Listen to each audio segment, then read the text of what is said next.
Fala pessoal, sejam bem-vindos ao Doutrinarte, a Academia Cristã de Teologia, Cultura e Arte. Meu nome é Felipe Moreira. Eu sou Samuel Fratelli. E nós estamos aqui hoje no nosso episódio piloto, o primeiro episódio do nosso podcast.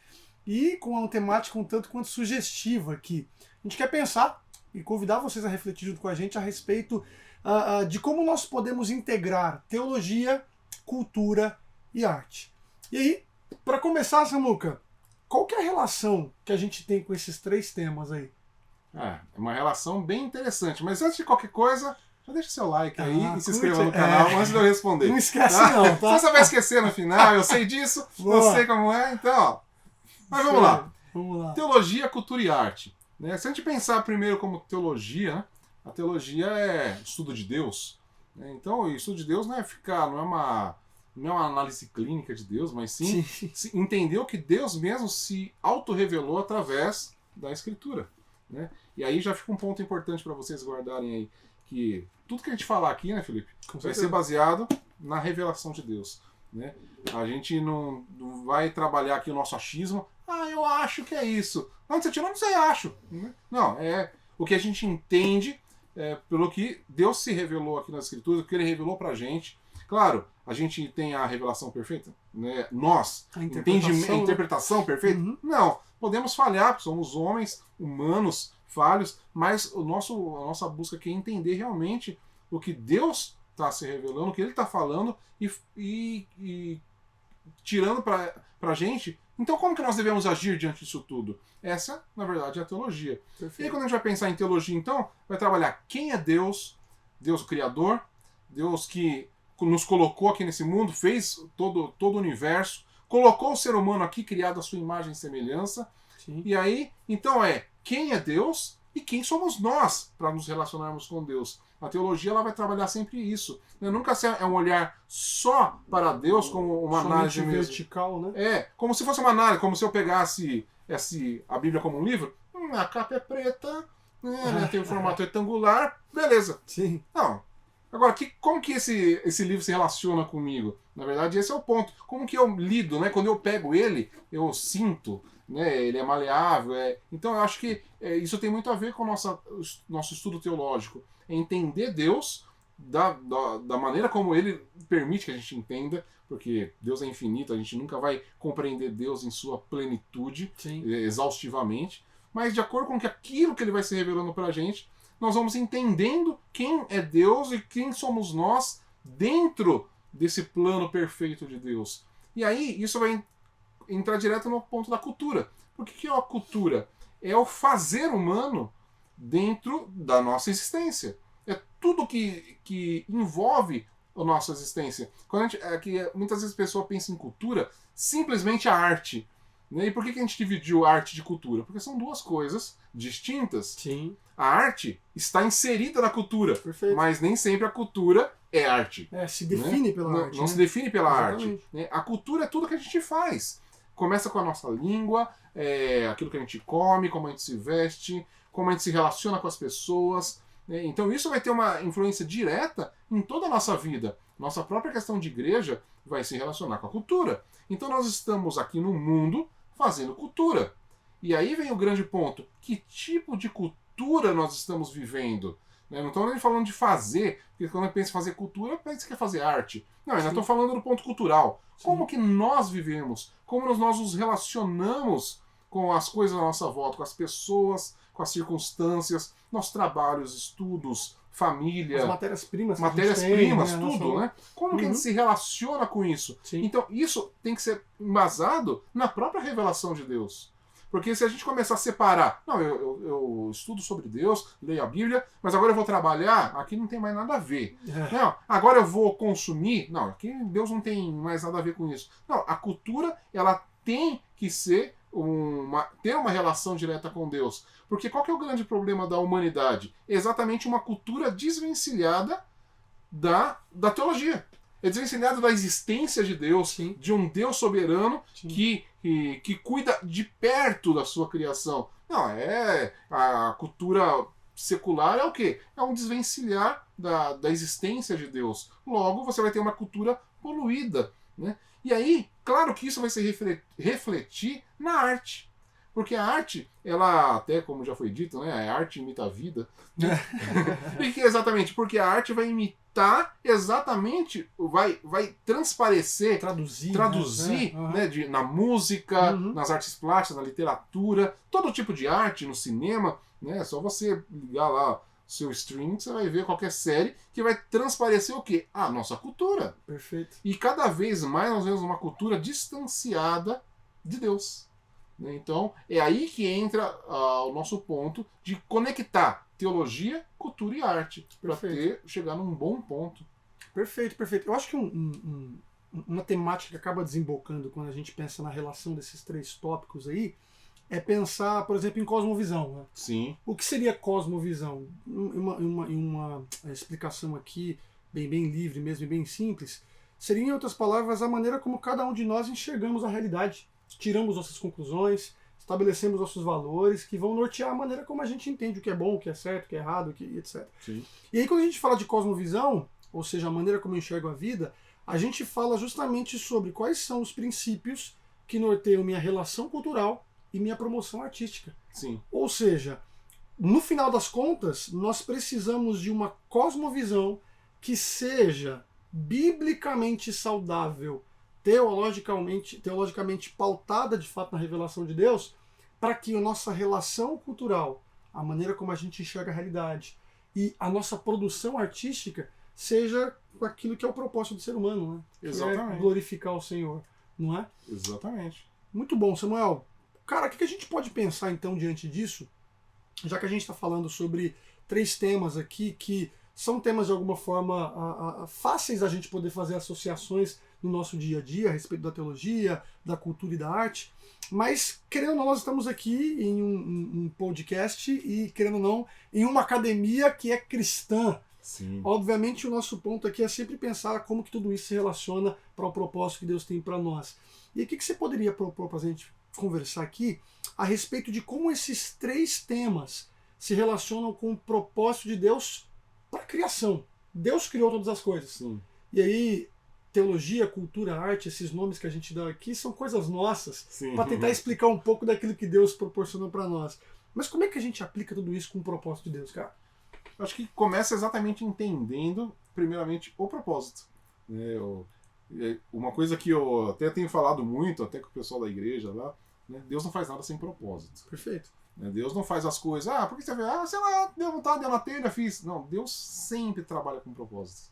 Né? E Ele ensina isso pra gente, para que até conduzamos a nossa vida dessa maneira também. A gente não está aleatoriamente no mundo, nós temos propósito. E aí a gente tem que ir lá para Gênesis, né? Que é onde começa tudo. Quando Deus cria um mundo, Ele cria um mundo com um propósito, Ele cria o homem, coloca o homem nesse mundo com um propósito. Sim. Né? E aí quando a gente vai entender o pecado, a gente vai entender que é exatamente essa falha desse propósito. Alguns autores, né, depois a gente pode até explorar um pouquinho, mas tem um aí que é o Bill, né, aliás, um livro que eu aconselho todos a lerem, sensacional. Ele vai falar sobre o templo e a missão da igreja. E ele, não só ele, tem outros autores aí que estão defendendo já essa tese e que a gente se identificou demais com ela, que é que, considerando o Éden, lá o Jardim do Éden, como o primeiro templo, logo Adão como o primeiro sumo sacerdote do templo. Eu sei que alguns vão falar, o quê? O que você está falando? Fique calmo, né? Falaremos mais a respeito disso. Mais pra frente a gente vai ter algumas coisas, tranquilo, mais detalhes, sim, etc. Mas guarda na cabeça aí esse ponto, né? O Éden como o primeiro templo. Um templo cósmico. Um templo cósmico. E o que significa templo? E aí a gente tem que entender muito bem o que é templo. O templo, em qualquer cultura, principalmente do Antigo Oriente Próximo, você pensa em templo, o lugar onde céus e terra se encontram. Perfeito. Onde você tem essa conexão do divino com o terreno, com o humano. Tá? Então, era exatamente o Jardim do Éden. E Adão, como sumo sacerdote, é aquele que ia, e a gente entendendo o texto de Gênesis, né, que ele devia multiplicar, né, expandir o Éden. Ele tinha que cultivar o Éden. Perfeito. Né? É interessante quando você pensou, Éden era um jardim. Jardim não é uma floresta. O jardim é algo planejado. Aham. Jardim é algo cuidado, ali Perfeito. feito, montado, construído. Deus construiu o jardim, né, entre aqueles 4 rios e falou agora para Adão, ó, agora você vai cultivar, que é exatamente fazer cultura. Tá? Você vai cultivar esse jardim. Ou seja, expanda esse jardim. Então, o propósito que Deus deu para o homem é, em primeiro lugar, se relacionar com ele, que é estar no Éden, que é o templo, o lugar onde Deus está na Terra, habitando a Terra, podemos dizer assim, né? Sim. Então, primeiro ponto, o homem se relacionar com Deus. A partir desse relacionamento com Deus, levar esse relacionamento com Deus até as extremidades da Terra. Ampliar essa presença de Deus no mundo. Esse é o propósito que Deus deu para Adão. Né? Trazer, nas palavras do John Alton, a ordem em meio ao caos. Sim. Tá? E aí, o que a gente entende é que Adão e Eva, que eram os responsáveis, né, para quem Deus deu esse propósito, eles se rebelam contra Deus, né? E a gente pensa muito no pecado só como uma quebra de um mandamento. Existiu sim a quebra do mandamento, mas foi principalmente a perda do propósito. Adão, é como se Adão tivesse falado, tá, você me deu esse propósito aí, mas eu tenho outra coisa para fazer. Eu tenho uma coisa mais interessante. A expressão, não quero te cortar, mas a própria expressão popular queda, ela nos ajuda pelo menos a entender que o estado, a condição do ser humano, ela caiu, né? Sim. O ser humano estava num status e ele perdeu esse status justamente por causa do pecado. Então, muito mais do que a quebra de algo moral, é a questão da identidade, de uma vocação, de quem o ser humano era, né? E o que ele passou agora a ser, né? Sim, essa sua palavra identidade eu acho que diz tudo. Exatamente. O homem perdeu a sua identidade. Para que ele existe? Sim. Então, até o próprio John Alton vai dizer isso, né, no livro dele lá, que exatamente o homem, ele quis continuar trazendo ordem ao mundo. E isso a gente vai ver que é uma constância da humanidade. Você vê movimentos políticos, movimentos no decorrer da história, que é o homem querendo consertar o mundo. Sim. Então, existe isso inerente no ser humano de querer trazer uma ordem para o mundo. O problema é quando essa ordem parte de nós mesmos, seres falíveis. E quando Deus deu a ordem de trazer estabelecer essa ordem a partir da própria revelação de Deus. Sim. E é onde nós entramos aqui na teologia. Então, eu posso tentar viver um propósito, eu estabelecer um propósito para mim, a parte do que Deus me fala. Logo, eu não estarei cumprindo meu propósito. Eu vou viver uma vida, e é o que a gente vê no mundo hoje, pessoas em busca de um propósito, e faz uma coisa, aí troca, e está sempre infeliz. Por quê? Porque não encontra o seu propósito. E nunca vai encontrar a parte de Deus. Porque o propósito real só existe em conexão com Deus. É dentro do templo, é na presença de Deus, expandindo essa presença, que a gente encontra o verdadeiro propósito da existência humana. Perfeito. Então, é aí onde tudo vai se encaixar. Né? A teologia, a cultura, o fazer cultura, o fazer arte, só vai ter um propósito real a partir do momento em que a gente entende Deus, em que a gente entende a revelação de Deus, percebe Deus, percebe o agir de Deus na história, e a gente responde a isso fazendo uma cultura para Ele. Né? E quando a gente entende cultura, vem abranger todas as coisas, né? Desde das questões epistemológicas até as questões estéticas, que vai tanger diretamente na arte. Perfeito. Né? Vai ser a partir de como Deus se revela. Perfeito. Então, a gente vai entender que o propósito exatamente não é algo que eu estabeleço. Eu acho que é assim. Não, como a gente falou do começo. Como Deus fala. O que Deus fala que é meu propósito. Então, quando eu Excelente. começo a partir daqui, então agora tudo vai fazer diferença. Perfeito.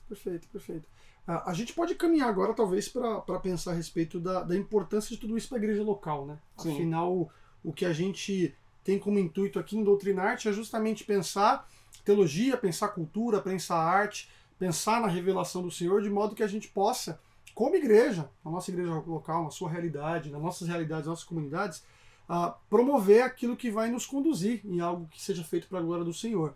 E eu acho que um ponto curioso, quando a gente pensa no propósito de Deus, quando a gente pensa nesses 3 temas e pensa na relação da igreja local, enquanto você falava, Samuel, eu fiquei pensando o seguinte: a gente vê em Gênesis, né, que o ser humano, primeiramente, ele é qualificado de uma maneira diferente de toda a criação, né? Ele é aquele que é nomeado como imagem e semelhança do Senhor.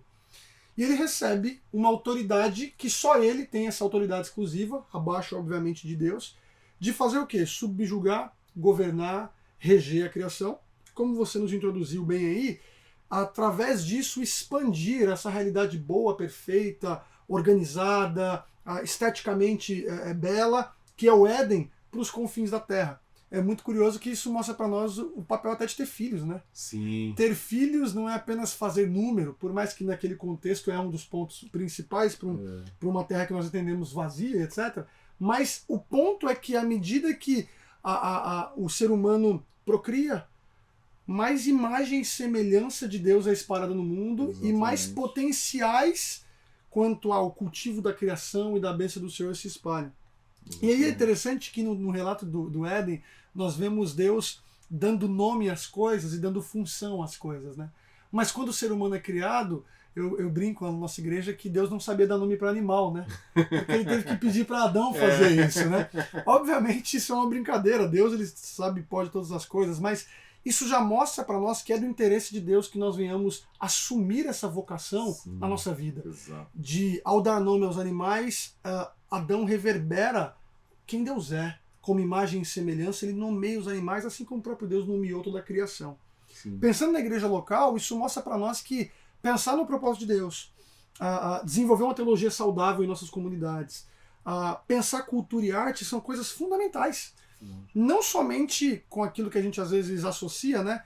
Temas como cultura e arte, que são temas apenas das portas para fora da igreja, mas nas nossas próprias comunidades como temas que devem ter um caráter de importância grande, assim, se eu posso dizer. Com certeza. Nós temos nas nossas liturgias dinâmicas que pressupõem beleza, estética, movimentos intencionais que revelem quem Deus é. A maneira como nós, obviamente, nós entendemos as condições que as igrejas possuem, as limitações que muitas delas possuem, principalmente nessa área de música, né, que muitas vezes os recursos são escassos, enfim, as possibilidades, etc. Mas eu acho que, a despeito de qual seja a sua condição, nós precisamos, como liderança de igreja, se você é pastor, líder de ministério, líder da sua equipe de música aí, nós precisamos, de maneira intencional, pensarmos nossas liturgias. Sim. De modo que a gente consiga, e aí vamos tentar fazer uma aplicação aqui, o que tem a ver o propósito de Deus com a teologia, cultura e arte e a igreja local. O ser humano foi criado com algumas características muito peculiares, né? O ser humano é um ser espiritual, porque ele tem relação com o próprio Senhor de maneira pessoal. O ser humano é um ser comunitário, porque ele se relaciona de maneira comunitária. Nós não somos indivíduos solitários, mas a gente vive em comunidade, com pessoas, nós nos casamos, nós temos família. Enfim, a igreja por si só já é um argumento forte para isso. E nós somos seres criativos. Se nós negarmos qualquer uma dessas 3 coisas aqui, nós estamos negando a nossa própria identidade como seres humanos. Com certeza. Certo? Então, cabe a nós, no nosso ambiente litúrgico, os nossos cultos, termos uma liturgia que atenda esses 3 pontos. Obviamente, o primeiro ponto de sermos seres espirituais é até um pouco óbvio, pensando que nós estamos num templo físico, reunidos, cantando ao Senhor, ouvindo a sua voz, sua palavra, orando a Ele. Mas muitas vezes isso aqui apenas está na mera letra, na mera prática ali religiosa, se eu posso dizer assim. Se a gente fizer tudo isso desconectado de uma consciência comunitária. Afinal, o culto público não é algo que eu promovo, e aí acho que um ponto interessante.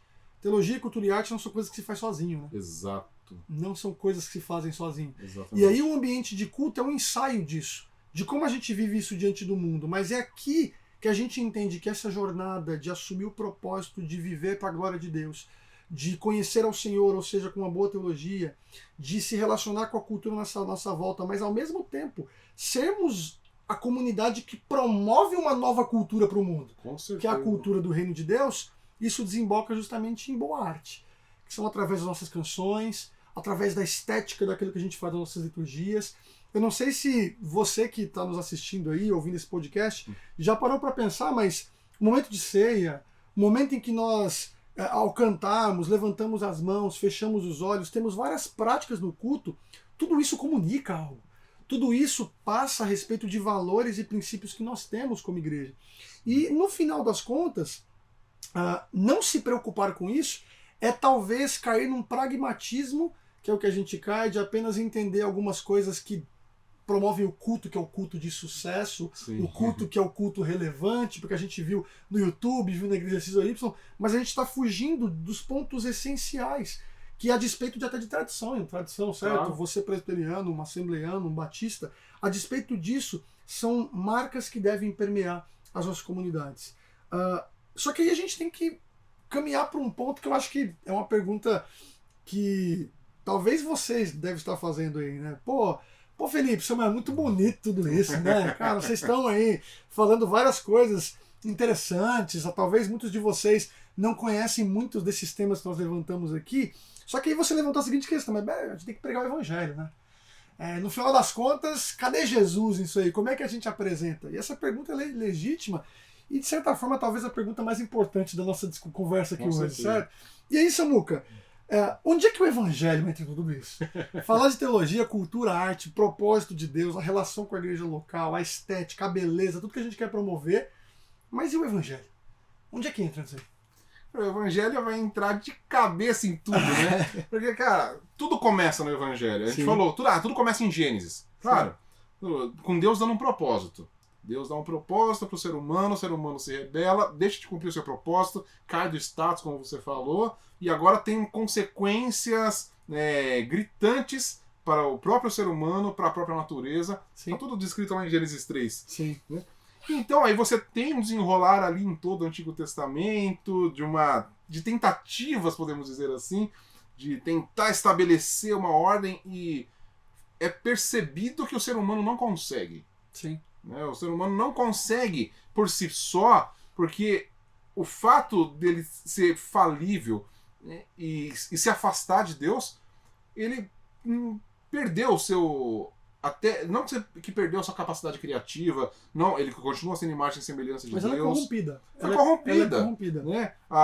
Foi poluído. Sim. Né? E quando a gente pensa em poluição, eu acho muito interessante essa questão da... A gente fala, é tão comum de se falar em poluição, se liga a televisão, é a poluição dos rios, a poluição dos oceanos, do ar, né? A gente que vive em São Paulo, então, Nossa. todas as poluições possíveis, sonora, visual, do ar.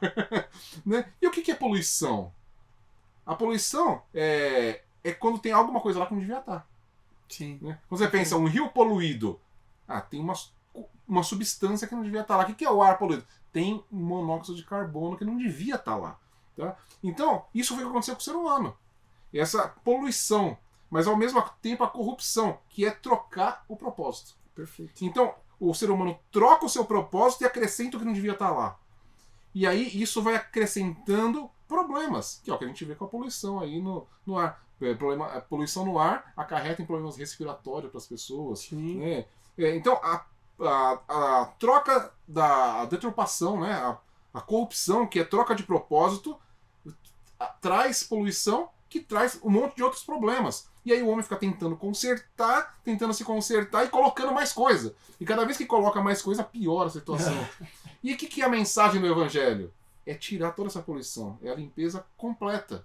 É Jesus falando, eu vim aqui para solucionar o problema. Para limpar, tirar toda a poluição do pecado e também voltar ao propósito original. Restaurar a criação. Perfeito. Então, isso é a mensagem do Evangelho. Logo, tudo esbarra aí.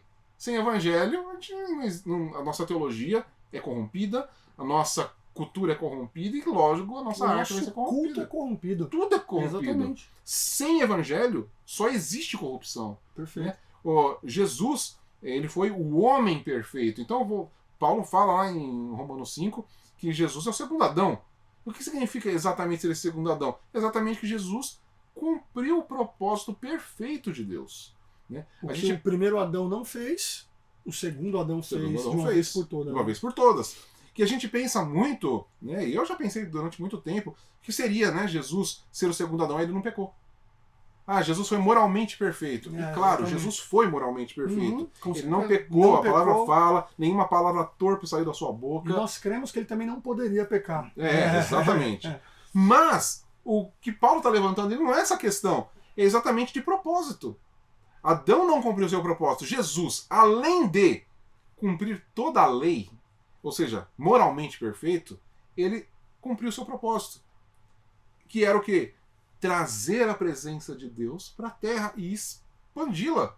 Né? Quando a gente vê em João 1, né? E vimos a sua glória. O verbo se fez carne e habitou entre nós. Perfeito. O tabernaculou entre nós. E aí, Perfeito. De novo, vamos ao ponto do templo. Jesus, agora o novo templo. Não é mais o Éden, agora é Jesus. Né? É o templo em forma humana. Isso para mim é nele que o divino e o humano estão ali. Exatamente. Né? Por isso que Jesus é 100% Deus, 100% homem. É a junção dos céus com a terra. Sim. Né? Jesus é exatamente esse ser humano. Então, claro, muito além do que Adão poderia ser. Sim. Porque agora não é só um ser humano criado à imagem e semelhança. É o próprio Deus que assume a forma humana. Isso é muito poderoso. Jesus é o Deus eterno, glorioso, criador dos céus e da terra, que assume a sua forma humana, vem até nós, entra na história humana para resolver o problema que a gente não consegue resolver. Então, Jesus, com a sua morte e ressurreição, né, e, claro, com toda a sua vida, a gente, às vezes, apaga, né? Como se o evangelho fosse só nasceu, morreu, ressuscitou. Exatamente. Não, e a vida que Jesus teve aqui. Exatamente. Tudo que Jesus fez é com propósito. Voltamos àquele ponto lá. Deus não faz nada sem propósito. Então você vê cada milagre de Jesus. Tudo com propósito. O propósito do quê? De restauração. De autorrevelação. De autorrevelação, de restauração da criação. Ou seja, então Jesus... ele expulsou demônios, ele curou enfermos, vários tipos de doenças diferentes, né? Ele ressignificou muitas das coisas, né? Quando tem a discussão do sábado, Jesus ressignifica o sábado. Sim. Jesus ressignifica um monte de coisas, como o próprio templo. Ele traz para ele agora, né? Destrói esse templo e em 3 dias eu reconstruo. Ou seja, ele tira do templo físico e agora joga para ele. Então Jesus ressignifica todas as coisas durante o seu período de vida na terra. Morre por causa dos nossos pecados e ressuscita para a nossa justificação. Então, esse é o grande ponto. Esse é o Evangelho. É o que Jesus fez para trazer a gente de volta para o prumo. Né? Quando a gente pensa em Agostinho, né? Nas Confissões, ele fala que o homem não encontra repouso até chegar em Deus. Né? Encontrar o Senhor. Até, sim, que é o principal. E aí você tem muita gente já fala, o que é pecado? Pecado é errar o alvo. Né? Fica um negócio tão genérico. Né? Eu já vi muita gente falando disso. É porque você tenta acertar e erra. Exato. Não é bem isso o pecado. Que você tenta acertar. Porque, como a própria palavra nos fala, né? A gente não quer nem fazer o bem. Né? Por quê? Porque nós estamos corrompidos. Então o que seria esse errar o alvo? E aí eu vi uma vez, se não me engano, é o Jonas Madureira que falou disso. Ele falou o seguinte: pensa numa flecha. Então, nós somos a flecha e Deus joga para acertar nele mesmo. Ele cria o homem com o propósito de acertar nele mesmo. O que o pecado fez? Tirou a flecha do alvo. E aí é uma flecha que fica vagando e nunca chega no seu alvo. O que Jesus faz? Ele joga a flecha de novo para o alvo. Isso é o Evangelho. O Evangelho é Jesus trazendo a flecha de novo, agora mirando em Deus novamente, mirando no propósito da existência humana. Logo, restaurando todas as coisas. Então, restaurando a cultura, restaurando a nossa percepção de Deus, que é a teologia, e aí, consequentemente, restaurando a nossa arte. Perfeito. Então, sem Evangelho, não adianta se forçar para fazer uma arte bonita. Perfeito. Né? Eu acho que até, aí você pode estar se perguntando, então quer dizer que toda arte que não tenha uma base no Evangelho, ela é estragada? Não. Exatamente porque Deus ele busca se revelar de muitas maneiras para o ser humano. Sim. E ele usa, inclusive, seres humanos corrompidos para trazer lampejos do reino eterno. Perfeito. Né? Da própria essência do ser humano. É como se um ser humano corrompido, em algum momento, o Senhor toca, né? Eu vi algum autor, eu não lembro quem, a centelha divina, né? Acendendo ali dentro da alma humana, e ele produz uma arte bela. Você vai ver tanto música, literatura, artes plásticas, pinturas, né? Você olha para aquilo e fala, isso é belo. Aí você fala, mas o cara nem era cristão. Como que ele fez isso? Aí alguns vão falar, não, porque o diabo também... Não. Tiago fala, tudo que é bom, tudo que é belo, toda boa dádiva, né? Exatamente. Toda boa dádiva vem do Pai das Luzes. Então, eu acho que são lampejos que Deus, pela sua infinita misericórdia, a tal da graça comum, né, que ele dá para o ser humano. Mas nosso propósito, entendendo tudo isso, não é viver na graça comum.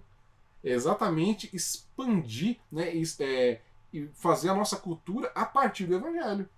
Sim. Isso vai ser muito mais proveitoso, muito mais luminoso do que centelhas divinas. Perfeito. Não, é a própria luz divina agora brilhando através do Evangelho. Perfeito. Eu acho que assim, né, com tudo isso que você expôs muito bem para nós aqui, a gente tem uma definição, ou melhor, uma aplicação do Evangelho na nossa vida que muitas vezes é um tanto quanto estranha, né? Porque a gente fala assim, viva o Evangelho, pratique o Evangelho, enfim, promova o Evangelho, etc. Só que a gente não pode esquecer que assim, o Evangelho não é uma mensagem que a gente vive, mas é a mensagem que nos faz viver. Exato. Porque o Evangelho é a boa notícia do que Jesus fez. Sim. E é à luz do que Jesus fez que nós fazemos agora o que nós não tínhamos condição de fazer para a glória do Senhor, né? A cultura, a arte e tudo que a gente promove aqui sem Cristo, ela ainda tem ali resquício de beleza, ela ainda tem alguma promoção de algo que é bom a nós aqui, mas que ela chega até um ponto onde ela se esgota sozinha, porque Sim. ela não é feita para a glória do Senhor. E o Evangelho faz isso, né? O Evangelho é a mensagem que não restaura somente a nossa condição com o Senhor em termos de como nós nos relacionamos com Ele, mas também em como agora nessa relação nós vivemos para Ele, Sim. não é?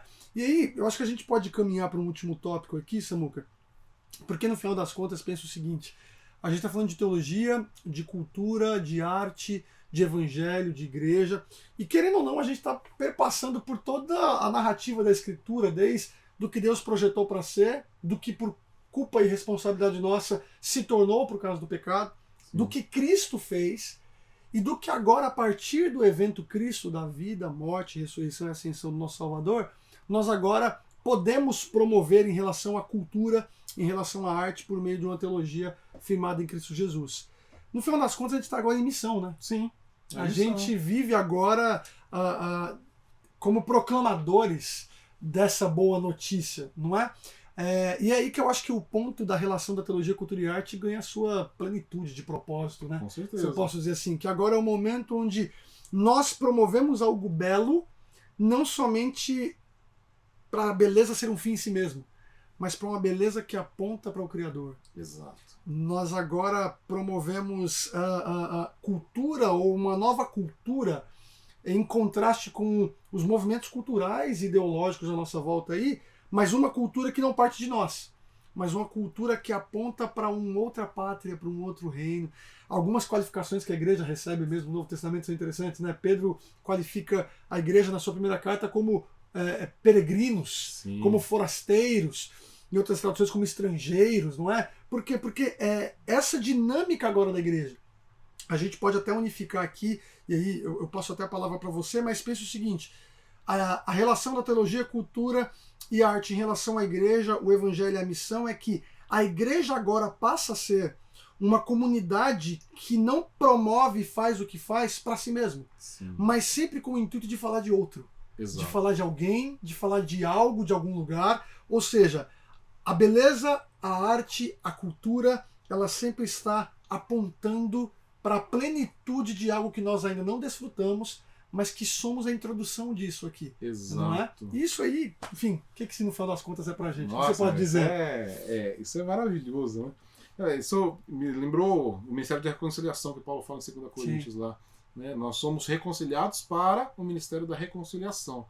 E aí eu acho que esse ponto, que é a missão escatológica da igreja, Legal. Né? É o grande ponto.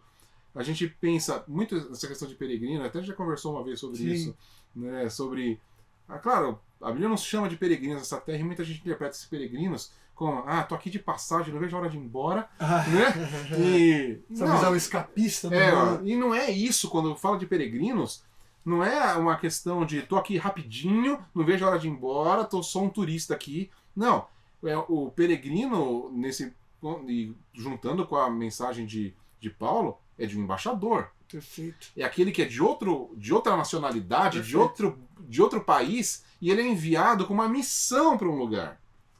Então ele sabe que ele está ali por um tempo, mas não é um passeio. Não é um lugar que ele vai ali, não vejo a hora de ir embora, né? Não é um trabalhinho. Não, ele vai ali viver. E vai ser o embaixador de um novo reino. A diferença, acho que de um embaixador comum do nosso reino, é que ele mora ali na embaixada e fica ali. A nossa missão é expandir a embaixada. Perfeito. É expandir esse reino. Né? E não só habitar ali, né? E ser um representante. Né? Para quem quiser, por exemplo, ir falar com o embaixador, então ele está ali. Não, nosso Jesus não chama para ir. Né? Então, somos o embaixador que vai expandir, essa é a missão. E aí, pensando em tudo isso, né, e aí focando com o negócio do evangelho, é a questão da esperança. Perfeito. Né? A grande missão da igreja é a missão da esperança, é a mensagem da esperança. O evangelho é esperança. Né? Num mundo totalmente sem esperança, nós vamos entrar exatamente com esse propósito de existência, levar esperança para as pessoas. A gente fala muito de pregar o evangelho, e eu acho que é um grande equívoco nosso. Pregar o evangelho porque eu tenho... Porque eu já vi até gente falando isso. Não, tem que pregar o evangelho mesmo, porque Jesus só vai voltar quando o evangelho for pregado no mundo inteiro. Como se, eu tenho que pregar mais o evangelho para acelerar a volta de Jesus, para eu sair logo daqui, né? Não, e quando a gente... As motivações são estranhas. Né? Eu acredito que assim, o evangelho me tocou, o poder de Deus que me transformou, me deu o propósito. Agora eu estou nesse mundo eu vou ter aflições, Jesus falou, né? Mas eu tenho esperança agora. E a esperança do reino vindouro. Eu sei, não é eu sair daqui, mas é de um reino agora que vai ser estabelecido eternamente, o reino perfeito, onde não existirá mais a noite, não existirá mais choro, não haverá mais dor, nem tristeza, né? E Apocalipse fala que nem o mar vai ter lá, que é um símbolo do caos, ou seja, do mal, vai né, ser tal. O dia eternamente, e nem o sol e a lua existirão mais, porque será o próprio Deus iluminando o cotidiano das pessoas. Né? E aí, então isso fala de esperança. A missão da igreja, a pregação do evangelho, ela é trazer esperança. E a nossa cultura cristã, podemos dizer assim, a nossa arte, ela tem que refletir a esperança. Perfeito. E a missão da igreja, e aí pensando naquilo que você falou anteriormente, que o papel da igreja, que ele é um treino, né? Ele é um formativo. Ele é um formativo do quê? Dessa comunidade de esperança, uma comunidade esperançosa. Né? Que eu acho que aí vai até além do nosso escopo aqui, mas nossas canções, nossas orações, elas têm que ser recheadas de esperança. Né? Nós não somos o povo da melancolia, da tristeza, muito pelo contrário. Nós somos o povo da alegria em meio ao caos.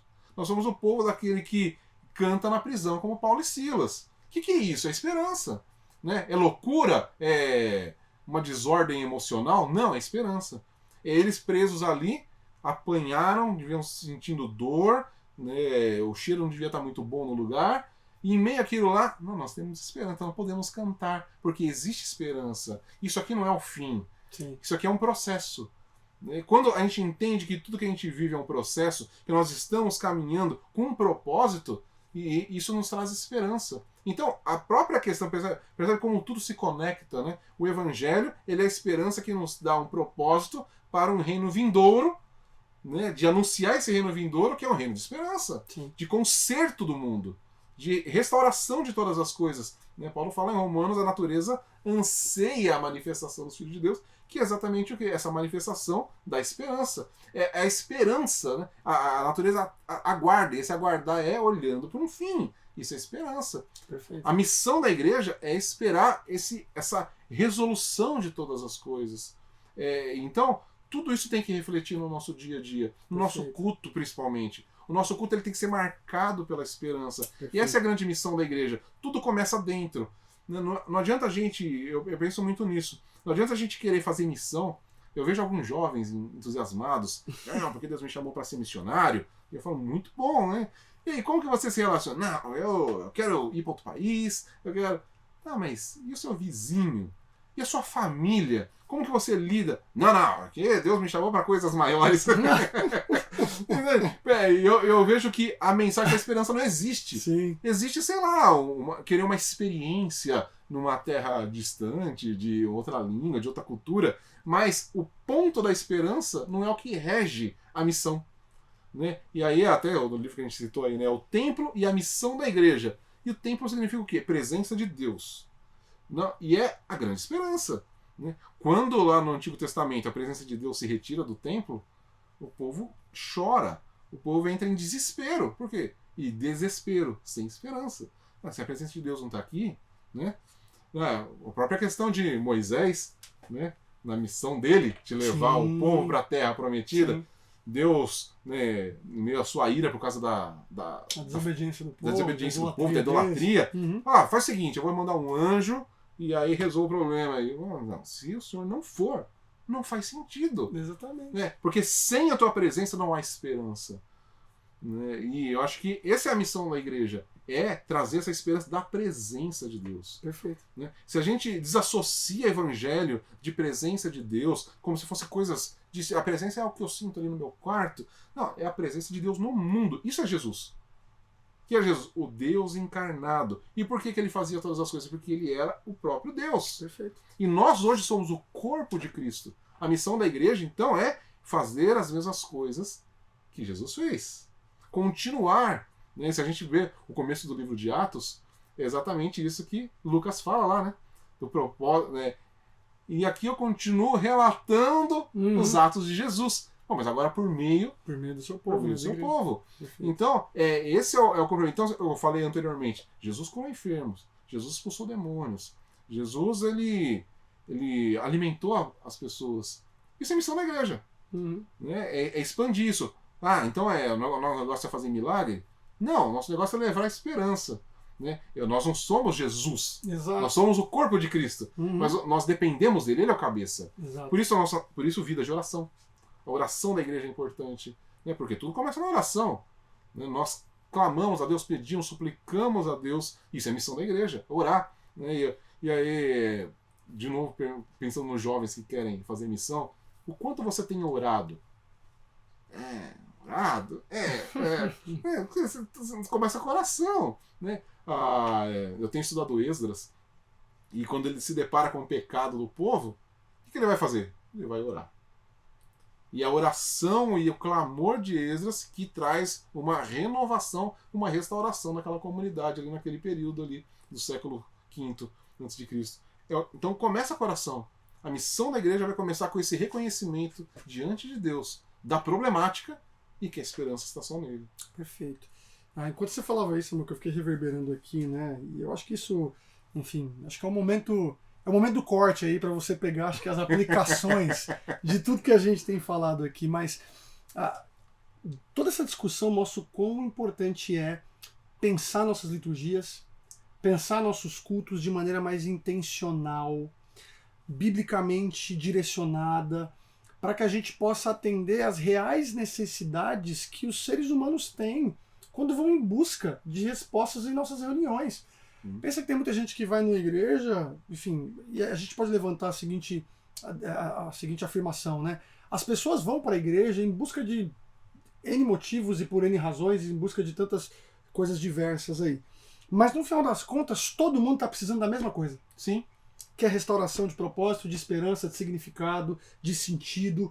É entender que diante de um mundo, e aí vamos tentar direcionar aqui, um mundo que promove várias promessas de finais felizes por meio de narrativas culturais que são totalmente contrárias ao Evangelho, o que torna o Evangelho diferente? É nosso papel responder essa pergunta. Sim. Nossas liturgias devem estar permeadas disso, de uma mensagem que aponte para a esperança do Evangelho, de uma mensagem que seja cantada com beleza e que traga para nós um deleite que outras coisas lá fora não trazem. Sim. E que nos abasteça para que a gente possa viver nesse mundo como testemunhas genuínas de Jesus Cristo. Não é? Eu acho que no final das contas o que a gente precisa é se retroalimentar daquilo que nós já temos em Jesus, não é? Sim. Talvez, e eu acho que cabe essa palavra aqui, talvez você chegou nesse vídeo aqui com intenções um tanto quanto pragmáticas de encontrar a resposta genial e ideal para tudo aqui, mas talvez você não encontrou algo tão extraordinário de acordo com os padrões e critérios que talvez você estabeleceu. Mas deixa a gente dizer algo para você, não existe nada mais extraordinário, revolucionário e transformador do que foi a mensagem do Evangelho. Com certeza. É ela que faz com que teologia, cultura e arte de fato estejam nos seus devidos lugares como recursos, se eu posso dizer assim, para que a gente glorifique ao Senhor em todas as coisas. Exato. Samuca, alguma palavra final? Olha para o Evangelho, olha para Jesus, olha para a cruz, olha para a ressurreição. Tudo está ali. Como você acabou de falar. Não adianta nada que a gente fale se não passar pela obra de Jesus, por aquilo que ele fez, nada faz sentido. Perfeito. Você pode criar 1000 filosofias e elas sempre vão ser fracassadas. Porque vai ser sempre humano, né? E a gente precisa do divino. E está em Jesus, está na obra de Jesus. Por isso que ele precisa ouvir.